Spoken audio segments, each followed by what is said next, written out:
نحمده ونصلي على رسوله الكريم أما بعد فأعوذ بالله من الشيطان الرجيم بسم الله الرحمن الرحيم سورة أنزلناها وفرضناها وأنزلنا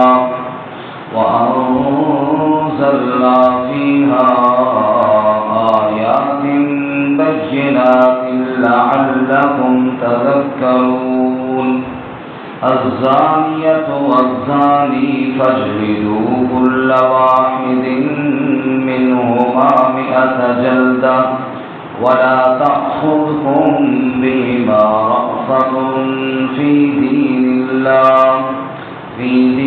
الله إن كنتم تؤمنون بالله واليوم الآخر وليشهد عذابهما طائفة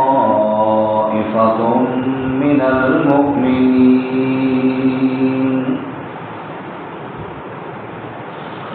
سورة أنزلناها یہ سورت ہم نے نازل کیا اس کو وفرضناها اور ہم نے فرض کیا اس کو وأنزلنا فيها آيات بينات اور ہم نے نازل کیا اس میں واضح آیات لعلكم تذكرون تاکہ تم دھیان کرو الزانیۃ والزانی زنا کرنے والی عورت اور زنا کرنے والا مرد فاجلدوا كل واحد منهما 100 جلدہ پس مارو ہر ایک کو ان میں سے 100 کوڑے ولا تأخذكم بهما رأفة في دين الله اور نہ پکڑے تمہیں ان دونوں کے ساتھ نرمی اللہ کے دین میں ان کنتم تؤمنون باللہ والیوم الآخر اگر تم ایمان رکھتے ہو اللہ اور آخرت کے دن کے ساتھ ولیشہد عذابہما طائفۃ من المؤمنین اور چاہیے کہ حاضر ہو ان کی سزا کے وقت ایک گروہ ایمان والوں میں سے سبحان ربک رب العزة عما یصفون وسلام علی المرسلین والحمد للہ رب العالمین اللهم صل على محمد وعلى آل محمد كما صليت على إبراهيم وعلى آل إبراهيم إنك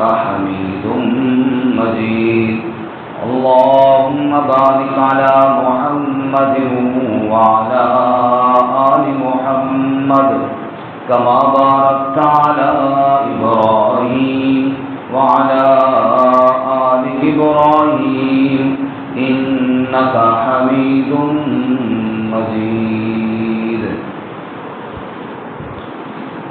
معزز سامعین سورۃ النور کی ابتدائی 2 آیات تلاوت کی ہیں اللہ رب العزت ان کے مطابق صحیح بیان کی توفیق عطا فرمائے آمین اور ہمیں قرآن و سنت پر عمل کرنے کی توفیق عطا فرمائے آمین اس سے قبل سورۃ المؤمنون مکمل ہوئی اس کے بعد سورۃ النور ہے ان صورتوں کا آپس میں ربط مفسرین نے کئی طرح سے بیان کیا جن میں سے مختصر یہ ہے سورۃ المؤمنون میں فرمایا قد افلح المؤمنون کہ کامیاب ہو گئے ایمان والے اور سورۃ النور میں ایمان کی مثال دے کر فرمایا اللہ نور السماوات والارض مثل نورہ کمشکات فیہا مصباح المصباح فی زجاجہ فرمایا ایمان والے کامیاب ہوئے. پتہ تمہیں ایمان کیا ہے؟ فرمایا وہ ساری کائنات کا نور ہے. جیسے ایک تاکچے میں چراغ ہو، شیشے میں ہو، اس میں زیتون کا تیل ڈالا جائے اور نور علی نور ہو جاتا ہے، ایسے ہی ایمان والا بھی نور علی نور ہو جاتا ہے۔ اسی طرح سورۃ المؤمنون میں اللہ تعالیٰ نے ایمان والوں کی صفات کو بیان کیا، مثلا وہ نمازوں میں خشوع رکھتے ہیں، لغو کاموں سے بچاتے ہیں اپنے آپ کو، زکوٰۃ ادا کرتے ہیں وغیرہ وغیرہ، یہ صفات ہم نے پڑھی ایمان والوں کی۔ اب سورۃ النور میں منافقین کا تذکرہ ہوگا، کس طرح ام المؤمنین سیدہ عائشہ صدیقہ رضی اللہ تعالیٰ عنہا پر الزام لگایا اور کیسے ان کی اعمال بد ہیں، ان کا تذکرہ ہوگا۔ سورۃ النور جو ہے یہ سورۃ النساء اور سورۃ الاحزاب کی طرح اصلاح معاشرہ کے قوانین سے مزین اور مرتب کی گئی ہے۔ اسی لیے حضرت سیدنا عمر فاروق رضی اللہ تعالیٰ عنہ کا ایک خط اور ایک تحریر ہے جس میں انہوں نے حکم دیا ہے کہ سورۃ النور، سورۃ النساء اور سورۃ الاحزاب یہ خود بھی پڑھو اور اپنے بچوں کو بھی پڑھاؤ، یعنی ان کو بھی یہ سمجھاؤ کہ اس میں اللہ تعالیٰ نے کیا کیا احکامات بیان کیے ہیں۔ اس حساب سے سورۃ النور اصلاح معاشرہ کے قوانین سے مزین ایک ایسی صورت ہے جس میں بیان کیے گئے احکامات ہر مسلمان کو معلوم ہونے چاہیے۔ اللہ تعالیٰ ہمیں سمجھ کر پھر عمل کی توفیق عطا فرمائے۔ اور یہی وہ واحد صورت ہے جس کے شروع میں اللہ نے فرمایا کہ اس صورت کو ہم نے نازل کیا ہے۔ حالانکہ ساری صورتیں اللہ نے نازل فرمائیں، لیکن اس صورت کی اہمیت کو دیکھیے، اس کے شروع میں اللہ فرما رہا ہے سورۃ انزلناہا وفرضناہا، ہم نے اس صورت کو نازل کیا اور ہم نے اس کے احکام کو فرض کیا۔ بھائی جیسے سورۃ نور کے احکامات کو اللہ نے نازل بھی کیا اور فرض بھی کیا، ایسے ہی باقی صورتوں کے احکامات کو بھی اللہ نے نازل کیا اور ان کو بھی فرض کیا ہے۔ جیسے سورۃ النور میں موجود احکامات پر عمل کرنا فرض ہے، ایسی دیگر صورتوں میں جو احکامات ہیں ان پر عمل کرنا بھی کیا ہے؟ فرض ہے، لیکن اہمیت کی وجہ سے اللہ تعالیٰ نے بیان فرمایا ہے۔ فرمایا سورۃ انزلناہا وفرضناہا، سورتوں کے اوپر جو تنوین ہے یہ عظمت کو بیان کر رہی ہے۔ سورۃ عظیم الشان، یہ سورت عظمت والی، یہ سورت انزلناہا، ہم نے اس کو نازل کیا، اور انزل تو نہیں فرمایا کہ میں نے نازل کیا، بلکہ فرمایا انزلنا، ہم نے نازل کیا۔ اس میں اور اس کی عظمت اور مقام کو بیان کیا گیا اور اس کی جلال کو بیان کیا گیا۔ دیکھے یہ عظیم الشان سورت ہم نے نازل کی ہے۔ سورۃ انزلناہا وفرضناہا، ہم نے اس کو نازل کیا اور ہم نے اس کو فرض کیا، یعنی اس کے احکامات کو لازم کیا۔ وَأَنزَلْنَا فِيهَا آیات بینات، اور ہم نے اس میں واضح نشانیاں نازل فرمائی، کیوں؟ لعلکم تذکرون، تاکہ تم دھیان کرو، تاکہ تم نصیحت حاصل کر سکو۔ اللہ ہمیں نصیحت حاصل کرنے کی توفیق عطا فرمائے۔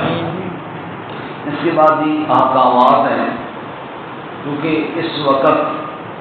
اس وقت دنیا میں اسلام کے خلاف خوب پروپیگنڈا کیا جا رہا ہے، ہر طرح سے جس کو جو موقع ملتا ہے انہی پروپیگنڈوں میں سے ایک یہ بھی پروپیگنڈا ہے، اسلام نے سخت سزائیں دی ہیں جی، بڑا ظلم کرتے ہیں جی، چور کا ہاتھ کاٹ دیتے ہیں جی، قوم کو ٹنڈا بنا دیتے ہیں جی۔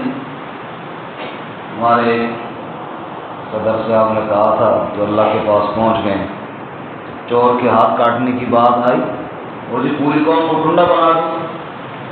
میں نے کہا اس میں پتہ ہے پوری قوم ہی چور ہے، سمجھے؟ اس کو یہ مسئلہ ہے کہ پوری قوم کو ٹنڈا بنانے کا حکم تو اللہ نے نہیں دیا نا، صرف چور کو ٹنڈا بنانے کا حکم دیا۔ وہ جو کہتے ہیں کہ یہ کیا ہوا کہ پوری قوم کو چور بنا دوں، تو لگتا ہے کہ نہیں، یہ خطرہ ہے کہ قوم میں بندہ بچا ہوا کوئی نہیں ہے چوری سے۔ اللہ، اگر یہ بات ہوتی کہ صرف ان کو پتہ ہوتا کہ ہم چور نہیں ہیں، تو پھر اس قانون سے ڈر کس کا؟ بھائی چوری والے قانون سے، ہاتھ کٹنے والے قانون سے ڈر چور کو ہونا چاہیے نا جی، کیوں بھائی؟ جو چور نہیں ہے اس کو کیا ڈر ہے؟ ہر ایک کے ہاتھ کاٹنے کا حکم تو شریعت نے نہیں دیا، لیکن اگر ڈر ہے تو معلوم ہوا کہ چوری جو اندر ہے اس لیے ڈر ہے۔ اسی طرح جناب زنا کے جو کوڑے برسیں گے تو یہ زانی پر برسیں گے نا، باقی لوگوں پر تو نہیں۔ تو یہ چیزیں اسلام میں جو حدود ہیں، جو سزائیں ہیں، یہ تو جرائم کو روکنے کے لیے۔ اور اسی طرح جیسے ابھی ہم پڑھیں گے کہ اللہ نے حکم یہ دیا کہ سزا لوگوں کے سامنے دی جائے، عوام میں دی جائے، پبلک میں دی جائے۔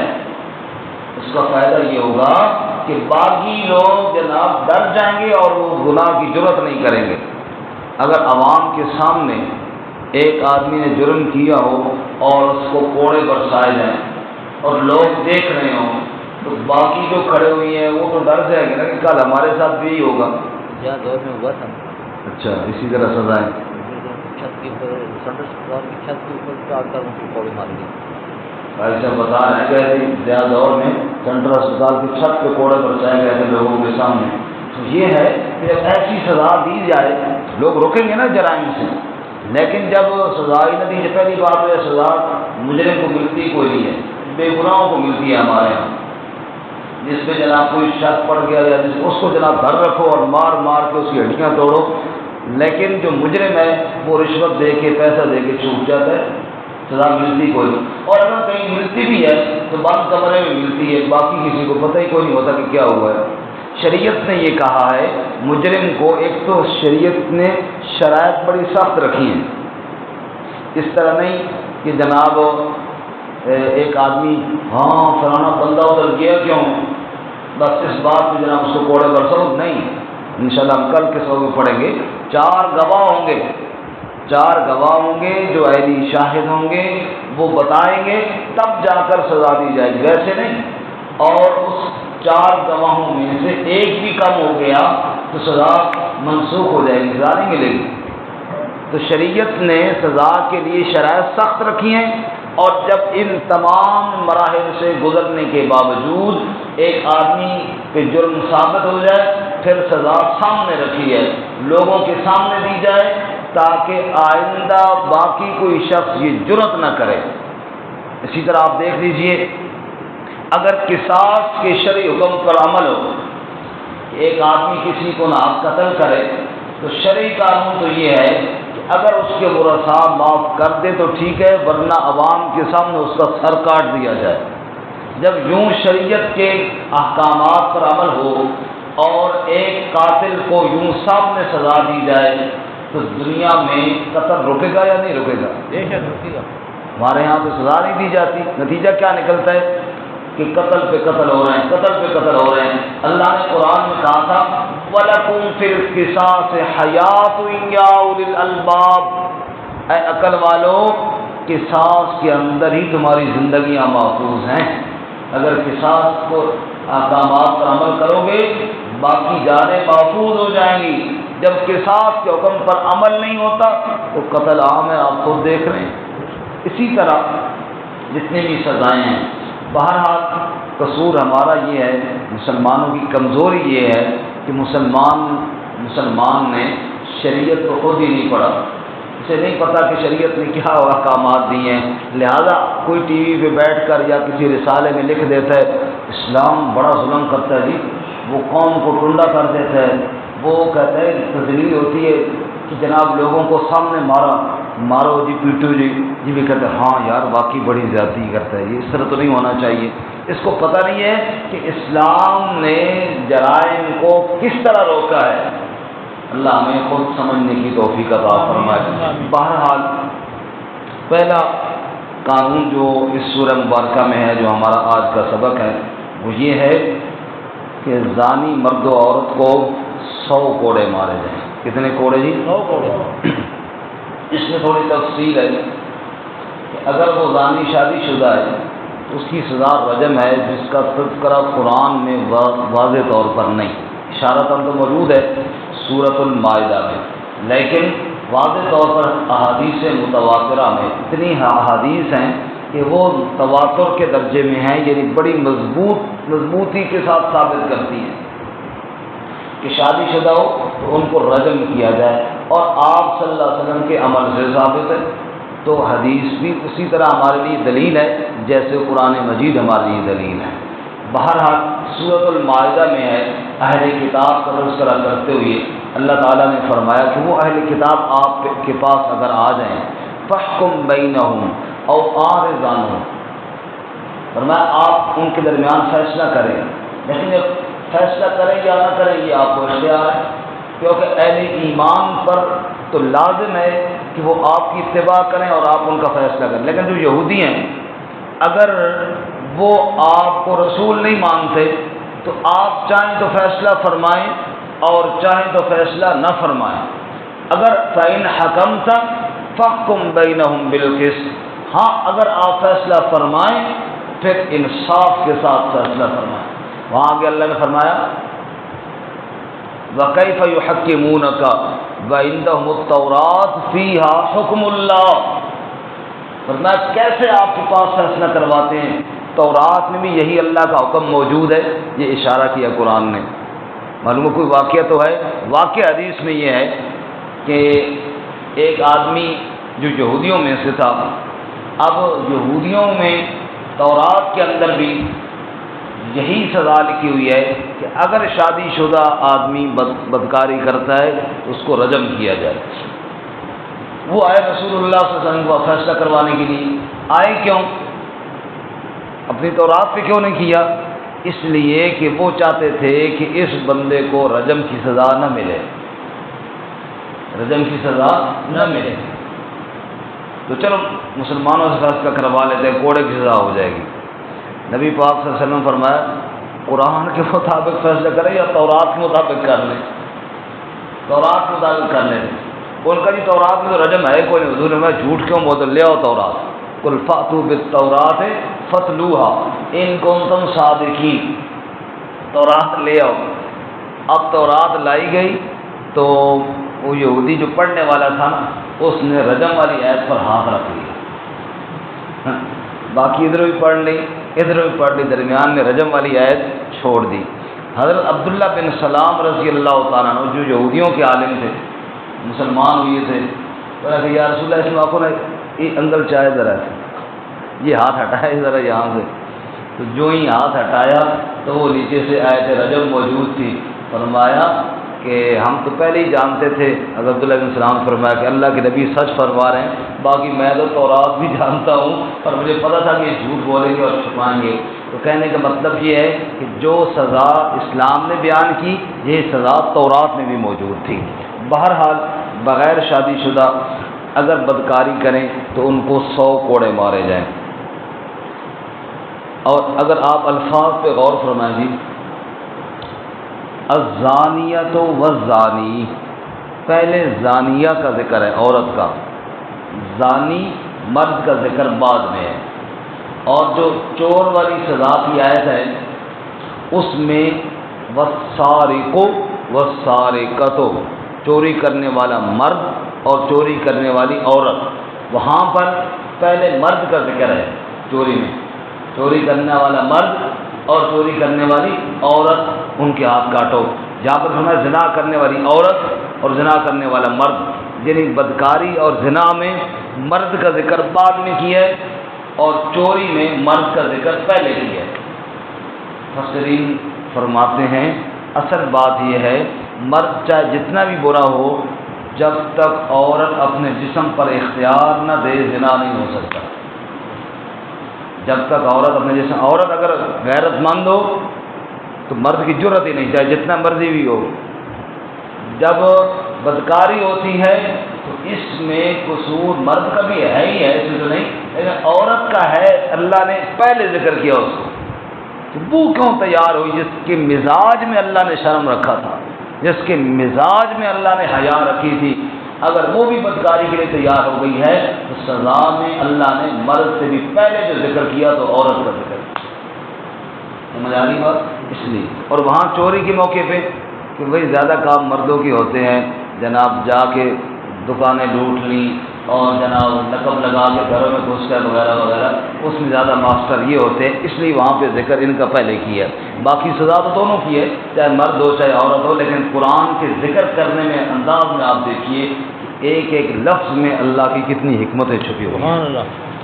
الزانیۃ والزانی، زنا کرنے والی عورت اور زنا کرنے والا مرد، فَاجْلِدُوا كُلَّ وَاحِدٍ مِّنْهُمَا 100 جلدہ، پس مارو ان میں سے ہر ایک کو 100 کوڑے. کتنے کوڑے جی؟ 100 کوڑے. 100 کوڑے مارنے کیسے ہیں اس کے لیے ہدایات ہیں. وَلَا تَأْخُذْكُم بِهِمَا رَأْفَةٌ فِي دِينِ اللَّهِ، اور تمہیں نرمی نہ پکڑے اللہ کے دین میں. اللہ نے حکم دیا 100 کا، جب بندہ کمزور ہے جی چلو اس میں 70 مار لیجیے، چلو اس میں 80 مار لیجیے. نہ، جو اللہ نے حکم دیا ہے بس وہ پورا کرنا ہے. تم نے اس میں رحم دل زیادہ بننے کی کوشش نہیں کرنی. وَلَا تَأْخُذْكُم بِهِمَا رَأْفَةٌ فِي دِينِ اللَّهِ، اور تمہیں نرمی نہ پکڑے اللہ کے دین میں. اور یہ بات دوسری بھی ذہن میں رہے، یہ قانون ہر بندے نے نافذ نہیں کرنا ہوتا. یہ قانون ذمہ داری گورنمنٹ کی ہوتی ہے، حکومت کی ہوتی ہے. یہ نہیں کہ ہر بندہ نافذ، اس طرح پھر اور مزید میں معاشرے میں فساد ہوگا. یہ ذمہ داری حکومت کی ہے کہ وہ نافذ کرے. اللہ توفیق عطا فرمائے. وَلَا تَأْخُذْكُم بِهِمَا رَأْفَةٌ فِي دِينِ اللَّهِ، اللہ کے دین کے معاملے میں تم نرمی نہ کرو. إِن كُنتُمْ تُؤْمِنُونَ بِاللَّهِ وَالْيَوْمِ الْآخِرِ، اگر تم اللہ پر اور آخرت کے دن پر ایمان رکھتے ہو تو اللہ کا حکم مانو اور آخرت کی پیشی سے ڈرو، اور جو اللہ نے حکم دیا ہے وہ کام پورا کر دو. وَلْيَشْهَدْ عَذَابَهُمَا طَائِفَةٌ مِّنَ الْمُؤْمِنِينَ، اور دوسری بات یہ یاد رکھو کہ جب ان کو سزا دی جائے چاہیے کہ حاضر ہوں ان کی سزا کے وقت. طَائِفَةٌ مِّنَ الْمُؤْمِنِينَ، ایک گروہ ایمان والوں کا، یعنی سزا بند کمرے میں نہ دی جائے، سزا لوگوں کے سامنے دی جائے. ایمان والوں کا گروہ موجود ہو، پوری جماعت موجود ہو، عوام موجود ہو، ان کے سامنے سزا دی جائے. مقصد سزا دینا نہیں، مقصد باقی لوگوں کو جرائم سے روکنا ہے. ایک سے ثابت ہو گئی ہے، اس کو سزا بھی مل جائے اور باقی لوگ بھی اس گناہ سے کیا ہے باز آ جائیں. اس لیے فرمایا چھپ کر کے نہیں، اعلانیہ سزا دی جائے. تو آج کا ہمارا سبق ایک سورت کی عظمت اور ایک اس کی فضیلت کے بارے میں تھا. اور نمبر 2، ایک پہلا قانون ہم نے یہ پڑھا ہے کہ زانیہ عورت اور زانی مرد کو 100 کوڑے مارے جائیں، اور مارنے والا نرمی بھی نہ کرے اور چھپ کر بھی نہ مارے، بلکہ لوگوں کے